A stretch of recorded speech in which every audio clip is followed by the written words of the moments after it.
लाडकी बहीण योजनेवरून राऊतांनी सरकारला काही सवाल उपस्थित केले। तिजोरीमध्ये निधी नसताना योजनांची घोषणा कशासाठी असा थेट सवाल खासदार संजय राऊतांनी सरकारला उपस्थित केलाय। केवळ निवडणुका जिंकण्यासाठी घोषणा केली जाते असा हल्लाबोल देखील राऊतांनी केलाय। निवडणुका झाल्यावर योजना बंद होईल कारण सरकार बदलेल असं महत्त्वाचं विधान देखील राऊतांनी केलंय। लाडका भाऊ योजनेत जास्त पैसे देऊन तुम्ही लाडक्या बहिणींचा अपमान करत आहात असं महत्त्वाचं विधान राऊतांनी केलंय।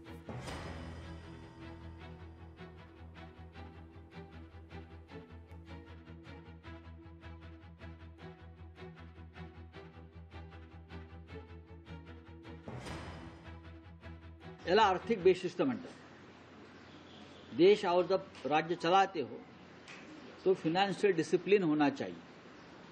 आप चुनाव जीतने के लिए आपके तिजोरी में पैसा नहीं, आपके कटोरे में पैसा नहीं, और आप बड़ी बड़ी योजना की घोषणा करते हो, उसे डिसिप्लिन नहीं कहते। कहाँ से पैसा लाओगे इस बारे में आपके पास कोई योजना नहीं है। चुनाव खत्म होने के बाद योजना बंद करोगे क्योंकि सरकार भी बदलेगी।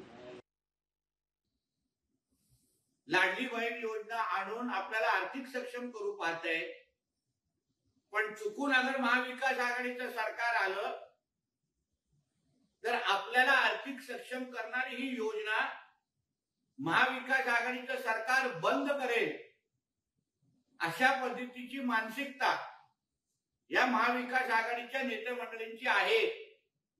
या गोष्टीची दखल राज्यातल्या माता भगिनींनी घ्यावी। दरम्यान या संदर्भात चंद्रकांत पाटलांनी काय प्रतिक्रिया दिलेली आहे, चंद्रकांत पाटलांची प्रतिक्रिया आपण पाहूया।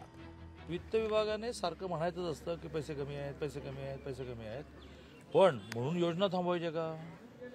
संजय गांधी निराधार योजनेची पेन्शन थांबूया का? मुलींची 100% फी माफ केली त्याचे पैसे द्यायचे थांबूया का? मग आता हा विषय आला की महिलांना एका घरात 2 महिला असतील तर 3000 रुपये मिळतील।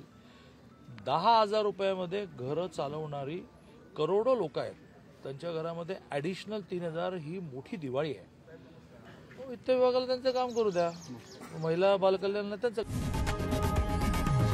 लोकशाही मराठी ऐका, पहा, जागरूक रहा।